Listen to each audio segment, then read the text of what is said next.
Hello, my name is Austin, and this is Go Access, a YouTube channel dedicated to access in higher education and disability rights. Today is Thursday, so we're going to be looking at a journal article.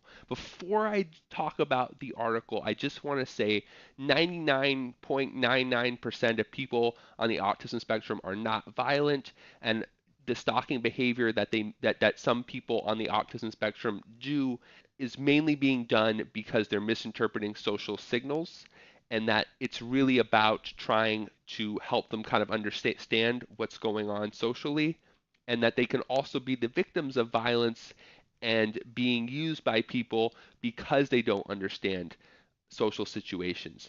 In this case, what this article is going to focus on, it's entitled Understanding Stalking Behaviors by Individuals with Autism Spectrum Disorders and Recommended Prevention Strategies for School Settings. So it's really focusing on stalking and how that could be curbed, really looking at like a social group to help educate people on the autism spectrum about social behaviors and how that might be implemented in a school or college or university setting.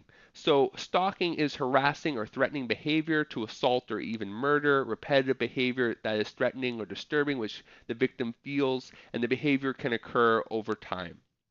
So it's also about misunderstanding. So I like this picture that I have, one person saying four, one person saying three. It's an optical illusion depending how you look at it. It could be four or three, and how sometimes misunderstanding social cues can lead to conflict, and what you think is going one way may be going another way, and maybe being interpreted as stalking. And that's kind of what happens here. So, stalking behaviors and people on the autism spectrum can have difficulties with understanding the other person's perspective. That's theory of mind. People with ASD may misread social cues, which can lead to misunderstandings. In addition, some people may perseverate on thoughts and have a hard time letting things go. And this hard time of letting things go leads people sometimes to repeat negative behaviors. So you keep asking someone, will you hang out with me, even though the answer is no, over and over again.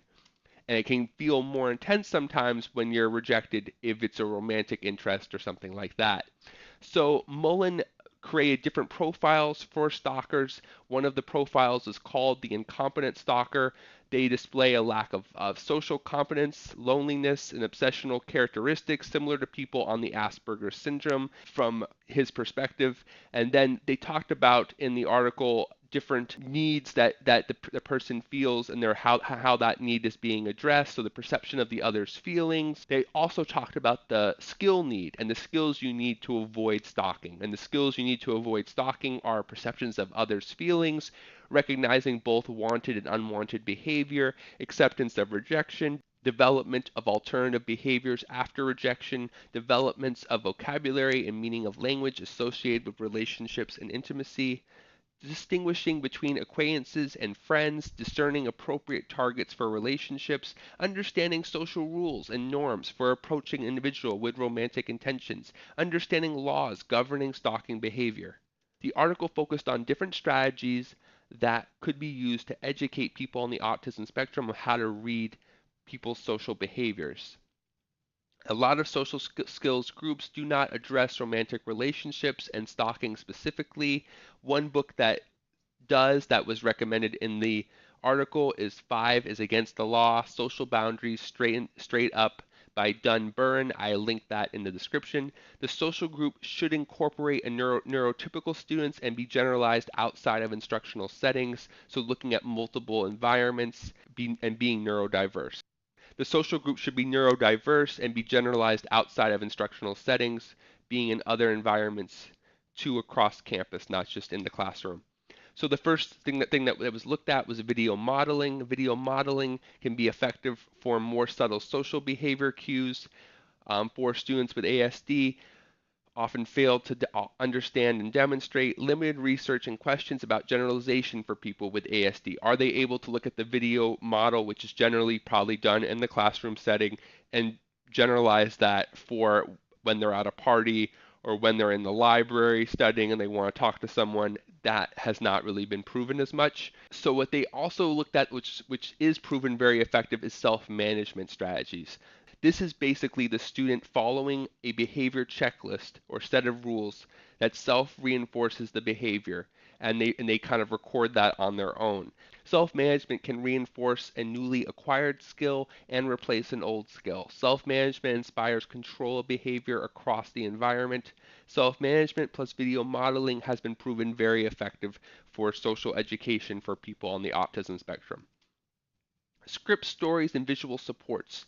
Students with ASD could use the written scripts as cues to engage in appropriate initiations and responses. Social stories can extinguish old social behavior, but has not been proven effective at developing new social behaviors. Social, pictorial, written cues. These visual systems can be used for behavior reductions and developing positive behaviors.